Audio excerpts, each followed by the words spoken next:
ছেলে দুটো যে কাই যাইলা ওলা দুটাকে দেখতে পাইলে ওখানে মারি দেবো, আছাড় মারি দিয়ে।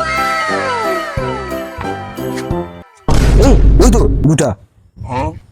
সত্যি কথা কর, তো দুজনের মধ্যে কে আমার পকেটে টাকা চুরি করছু? আরে বাবা, মনে হয় জানতে পারিছি পকেটে টাকা চুরি করছি। কি করা যায়? দাঁড়া দাঁড়া দাঁড়া, শোন, তোকে যদি জিজ্ঞাসা করে তুই টাকা চুরি করছু, তুই কইবি হ্যাঁ, আর আমাকে যদি জিজ্ঞাসা করে আমি কইবো হ্যাঁ আমি টাকা চুরি করছি। তাইলে কনফিউশনে পড়ে বাবা আমাকে ছাড়িয়ে দেবে, ঠিক আছে? চল চল চল। अच्छा ठीक है, समझ गया। দুটার মধ্যে কে টাকা লিখছি সত্যি কথা কর, নাহলে মারি দেবো একেবারে। টাকাটা আমি চুরি করেছি।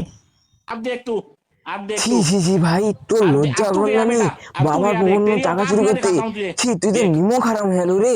प्रभु, ছি, हे তোর प्रभु, বাবা কি हे দুটাকা हरिनाम মারলে তোকে कृष्ण দিতে নি? जगन्नाथ হ্যাঁ? प्रेमानंद, তুই বাবার ये পকেটে क्या টাকা চুরি हुआ? করলো? ছি।